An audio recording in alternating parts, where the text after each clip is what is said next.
Hello students, today we will study class 9th economics chapter number 1 the story of village Palampur. इस chapter में हम एक village है जिसका नाम पालमपुर है उसकी स्टोरी को समझेंगे। सबसे पहले introduction. Palampur is a hypothetical village. Palampur एक हाइपोथेटिकल विलेज है या फिर कह सकते हैं काल्पनिक या इमेजिनरी विलेज है जिसके थ्रू हमें समझाया गया है प्रोडक्शन और इकोनॉमिक एक्टिविटीज़ किस तरीके से एक विलेज में होती हैं। Now features of Palampur. Palampur village के क्या क्या फीचर्स हैं। It is well connected by roads. Road से वेल कनेक्टेड है ये। इलेक्ट्रिसिटी है यहाँ पर। 2 प्राइमरी स्कूल्स हैं, एक हाई स्कूल है, एक हेल्थ सेंटर है एंड अराउंड 450 फैमिलीज़ हैं। Now main activities. यहाँ पर मेन एक्टिविटीज़ क्या क्या होती हैं तो सबसे इम्पॉर्टेंट और मेन एक्टिविटी है फार्मिंग जो सबसे मोस्ट इम्पॉर्टेंट एक्टिविटी यहाँ पर है। देन डेयरी, देन ट्रांसपोर्ट, फिर स्मॉल मैन्युफैक्चरिंग, देन शॉपकीपिंग। ये सारी मेन एक्टिविटीज़ हैं यहाँ पर जो परफॉर्म की जाती हैं। Farming is the main source of livelihood for most people. Farming जो है वहाँ पे मेन सोर्स है जीने का वहाँ के लोगों के लिए। What is production. Now production क्या है। Production means producing goods and services that people need. Production जो लोगों को ज़रूरत होती है जिन चीज़ों की और उन्हीं चीज़ों का उत्पादन करना ही प्रोडक्शन कहलाता है। फॉर एग्ज़ाम्पल जैसे ग्रोइंग वीट ग्रो करना वो प्रोडक्शन कहलाता है। ये लोगों की ज़रूरतें हैं जिसका उत्पादन किया जाता है और उसी को प्रोडक्शन कहा जाता है। मेकिंग क्लॉथ्स को बनाना प्रोडक्शन कहलाता है। टू प्रोड्यूस एनीथिंग, किसी भी चीज़ को प्रोड्यूस करने के लिए वी नीड रिसोर्सेज। हमें कुछ रिसोर्सेज की ज़रूरत पड़ती है जिनको कहा जाता है factors of production.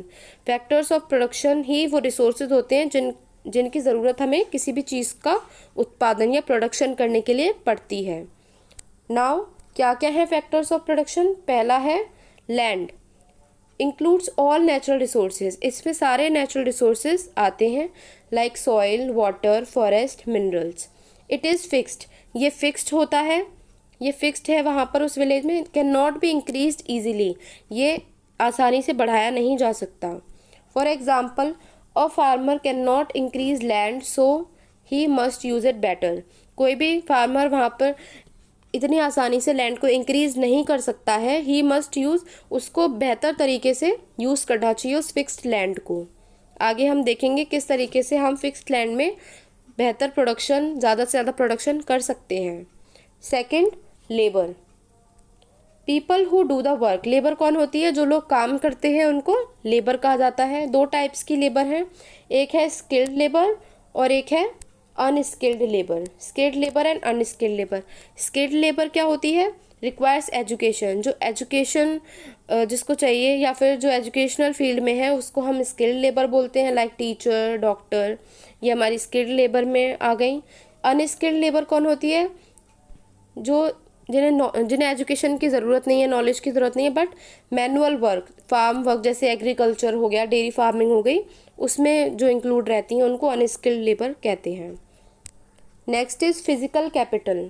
Physical capital हमारा थर्ड फैक्टर है। This includes things use to produce goods. ये क्या होता है, इसमें जो चीज़ें यूज़ की जाती हैं गुड्स को प्रोड्यूस करने के लिए उसको हम फिजिकल कैपिटल कहते हैं। ये 2 टाइप्स के हैं। एक पहला है हमारा फर्स्ट फिक्स्ड कैपिटल, यानी कि जो कैपिटल फिक्स्ड है, जैसे जो हम काफ़ी सालों तक जिसे यूज़ कर सकते हैं, जो फिक्स रहती है, used for many years. Example हैं जैसे मशीन्स, टूल्स, बिल्डिंग्स। इनको अगर हम एक बार ख़रीद लेते हैं तो ये हमारी काफ़ी साल तक यूज़ में आती हैं। जैसे मशीन्स हो गई, टूल्स, बिल्डिंग्स, ये हमारी फिक्स्ड कैपिटल में आती हैं। For example tractor used for many years. कोई ट्रैक्टर है वो काफ़ी सालों तक यूज़ होता है। वर्किंग कैपिटल, नेक्स्ट है हमारा सेकंड। वर्किंग कैपिटल क्या होती है, यूज्ड अप ड्यूरिंग प्रोडक्शन। ये केवल प्रोडक्शन के दौरान ही यूज़ की जाती है और फिर फिनिश हो जाती है। For example seeds, fertilisers, money.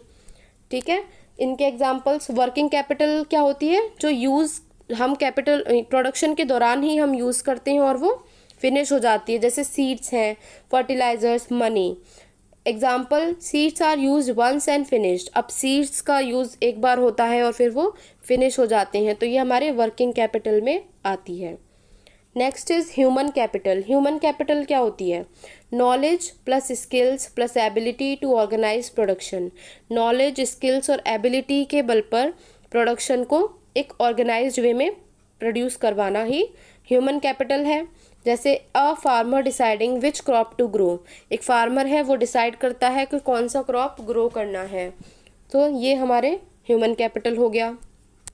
Farming in Palampur. Palampur में farming, 75% of people depend on farming.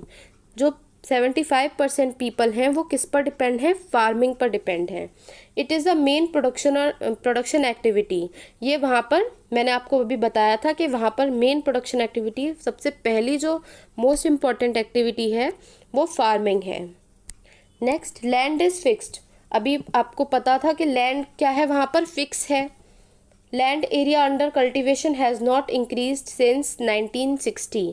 1960 के बाद से 1960 से ही अभी तक वहाँ पर लैंड एरिया जो है वो इंक्रीज़ नहीं हुआ है। So farmers must increase production from same land. तो जो लैंड है हमारे पास, जो फिक्स लैंड है, उसी में हमें प्रोडक्शन को बढ़ाना चाहिए।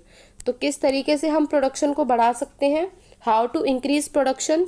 There are two main ways. दो मेन वेज हैं जिसके थ्रू हम प्रोडक्शन को बढ़ा सकते हैं। पहला है मल्टीपल क्रॉपिंग एंड दूसरा है मॉडर्न फार्मिंग मेथड्स।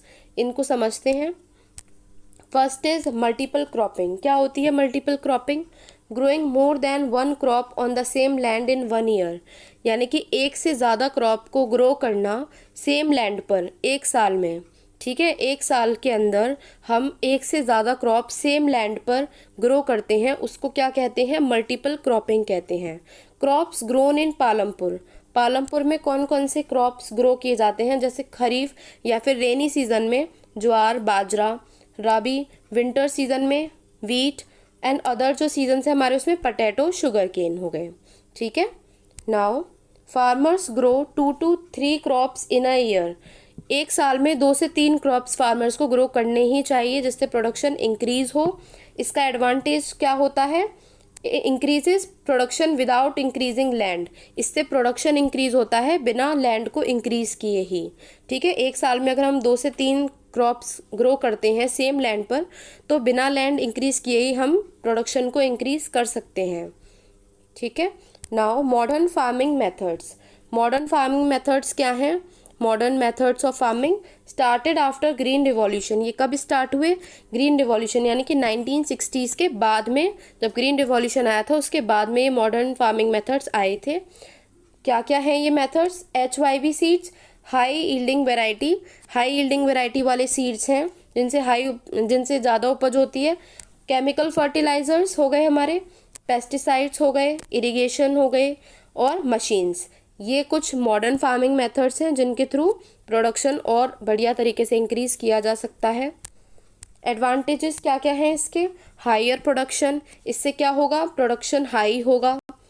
ठीक है, बेटर यील्ड पर हेक्टेयर, बेहतर उपज होगी। डिसएडवांटेजेस क्या होंगे इसके? मॉडर्न फार्मिंग मेथड्स के डिसएडवांटेजेस क्या हो सकते हैं? Soil become less fertile. जो फर्टिलिटी है सॉइल की वो कम हो जाती है अगर हम ज़्यादा केमिकल फर्टिलाइजर्स यूज़ करेंगे, तो जो सॉइल की फर्टिलिटी है वो कम होने के चांसेस होते हैं। वाटर पॉल्यूशन होगा। एक्सपेंसिव फॉर स्मॉल फार्मर्स, और ये बहुत महंगे पड़ेंगे जो छोटे फार्मर्स हैं उनके लिए, वो इनको अफोर्ड नहीं कर सकते हैं मॉडर्न टेक्निक्स को। ठीक है, तो ये कुछ डिसएडवांटेजेस हैं। Irrigation system. इरिगेशन सिस्टम पहले क्या होता था? पर्शियन व्हील के थ्रू इरिगेशन किया जाता था और अब इलेक्ट्रिक ट्यूबवेल्स चलते हैं, उनके थ्रू इरिगेशन किया जाता है। ठीक है। सम इम्पॉर्टेंट पॉइंट एक है, many villages still depend on rainfall. काफ़ी सारे विलेज ऐसे हैं जो अभी भी किस पर डिपेंड हैं? रेनफॉल पर डिपेंड हैं। ठीक है। नाउ लैंड डिस्ट्रीब्यूशन क्या होगा? लैंड डिस्ट्रीब्यूशन का मतलब क्या होता है? Unequal distribution. यहाँ पर लैंड डिस्ट्रीब्यूशन क्या है? अनइक्वल है। लैंड डिस्ट्रीब्यूशन मतलब लैंड किस तरीके से डिवाइड किया गया है फार्मर्स के बीच में, वो चीज़ बताई गई है। तो अनइक्वल डिस्ट्रीब्यूशन है यहाँ पर। जैसे फ्यू फार्मर्स लार्ज लैंड, कुछ फार्मर्स हैं उनके पास बहुत ज़्यादा लैंड है। मैनी फार्मर्स स्मॉल और नो लैंड, जो बहुत सारे फार्मर्स हैं उनके पास बहुत कम या फिर लैंड है ही नहीं। इसमें एग्जांपल हम जैसे ले सकते हैं, जो ज़्यादा रिच फार्मर्स होते हैं उनके पास बहुत ज़्यादा लैंड है। जो प्योर फार्मर्स होते हैं उनके पास या तो लैंड है ही नहीं या फिर बहुत कम लैंड है। Now types of farmers. Farmers के कितने टाइप्स हैं? 2 types of farmers are there. पहला स्मॉल फार्मर्स। स्मॉल फार्मर्स कौन होते हैं? जिनके पास 2 हेक्टेयर से कम लैंड होता है, वो स्मॉल फार्मर्स की कैटेगरीज में आते हैं। प्रॉब्लम्स क्या क्या हैं उनके? लो इनकम होती है, यानी कि इनकम जो होती है वो कम होती है। नीड लोन्स, उनको लोन्स की ज़रूरत पड़ती है। और सेकंड हमारा है लार्ज फार्मर्स। लार्ज फार्मर्स के पास ज़्यादा लैंड होता है। यूज़ मॉडर्न मेथड्स, वो मॉडर्न मेथड्स को भी अफोर्ड कर सकते हैं। अर्न मोर प्रॉफिट, और उनको प्रॉफिट भी ज़्यादा होता है। Next is capital needed in farming. Farming में जो कैपिटल चाहिए हमें, यानी कि जिन चीज़ों की ज़रूरत पड़ती है वो क्या क्या है? Sources of capital. कैपिटल के सोर्सेज क्या क्या हैं जो फार्मिंग में हमें चीज़ें जिनकी ज़रूरत पड़ेगी? जैसे लार्ज फार्मर्स प्रॉफिट गेन करते हैं, उनके पास पैसा होता है तो वो खरीद सकते हैं खुद से कैपिटल। जो भी चीज़ें उन्हें ज़रूरत की हैं फार्मिंग की, वो खुद से खरीद सकते हैं। एंड स्मॉल फार्मर्स को वो बोरो करनी पड़ती हैं मनी लैंडर्स से या फिर ट्रेडर्स से, वो बोरो करते हैं। प्रॉब्लम्स इसमें क्या क्या हैं? हाई इंटरेस्ट रेट्स, काफ़ी ज़्यादा इंटरेस्ट रेट्स होते हैं जो कि फार्मर्स को डेब्ट ट्रैप में डाल देते हैं, कर्जा पड़ जाता है उन पे काफ़ी ज़्यादा। ठीक है। नॉन फार्म एक्टिविटीज़ क्या होती हैं? नॉन फार्म एक्टिविटीज़ मतलब फार्मिंग से हटकर जो एक्टिविटीज़ होती हैं वो काफ़ी सारी हैं। जैसे not everyone depends on farming, हर कोई फार्मिंग पर ही डिपेंड नहीं होता, और भी बहुत सारी चीज़ें हैं, बहुत सारी इकोनॉमिक एक्टिविटीज़ हैं जिनके थ्रू अर्निंग की जा सकती है। जैसे डेयरी, मिल्क प्रोडक्शन। डेयरी क्या होता है? मिल्क प्रोडक्शन होता है, ठीक है, दूध का उत्पादन। Sold in near by towns, ये हमारे आसपास हर जगह ही कुछ एरियाज में सोल्ड की जाती हैं, दूध का उत्पादन होता है। स्मॉल स्केल मैन्युफैक्चरिंग सेकंड है हमारी, small scale manufacturing done at home, ये घर पर भी की जा सकती है और किसी छोटी शॉप्स में भी हम कर सकते हैं। यानी कि स्मॉल स्केल मैन्युफैक्चरिंग, छोटी स्केल पर किसी भी चीज़ को प्रोड्यूस करना, जैसे वीविंग है, पॉटरी है ना, तो ये हमारी स्मॉल स्केल मैन्युफैक्चरिंग में आती है। Transport bullock carts, rickshaws, tractors, ये कुछ ट्रांसपोर्ट्स के ज़रिए हैं, इनके थ्रू भी हमारी ये नॉन फार्म एक्टिविटी, ये भी एक नॉन फार्म एक्टिविटी है। शॉपकीपिंग हो गया। नेक्स्ट फोर्थ इज शॉपकीपिंग, यानी कि सेलिंग डेली आइटम्स। इसमें शॉपकीपिंग क्या होती है? जिसमें कोई भी डेली आइटम्स को सेल करना इज शॉपकीपिंग, ये भी हमारी एक नॉन फार्म एक्टिविटी है। नाउ क्विक रिवीजन, अब हमारा ये चैप्टर हो चुका है फिनिश, तो जल्दी से हम इस चैप्टर में जो हमने चीज़ें समझी हैं उसका क्विक रिवीजन करते हैं। Palampur shows village life and production. Palampur में क्या है? विलेज लाइफ को शो किया गया है और किस तरीके से प्रोडक्शन किया जा रहा है, ये चीज़ें हमने पढ़ी हैं। Next is 4 factors of production are important. 4 factors मैंने आपको समझाए थे, land, physical capital, human capital and labour. ये 4 फैक्टर्स बहुत ही इंपॉर्टेंट हैं प्रोडक्शन के लिए। Next, farming depends on these 4 factors. Farming in 4 factors पर डिपेंड है, land, labour, physical capital and human capital. In 4 factors पर क्या डिपेंड है? Farming. Next is modern methods increase yield. Modern method से क्या उपज बढ़ती है, ठीक है। जो मॉडर्न फार्मिंग मेथड्स हैं उनसे हाई यील्ड होती है हमारी, ठीक है। Villages also depend on non farming work. Villages में नॉन फार्मिंग वर्क भी होता है, जैसे हमने अभी समझा था क्या क्या, जैसे हमारी डेयरी थी, है ना, स्मॉल मैन्युफैक्चरिंग थी और ट्रांसपोर्ट, ये सब हमारी नॉन फार्मिंग वर्क में आ जाती हैं। तो ये था आपका ये चैप्टर, ये फिनिश हो चुका है। So if you like this video please like, share and subscribe this channel. Thank you.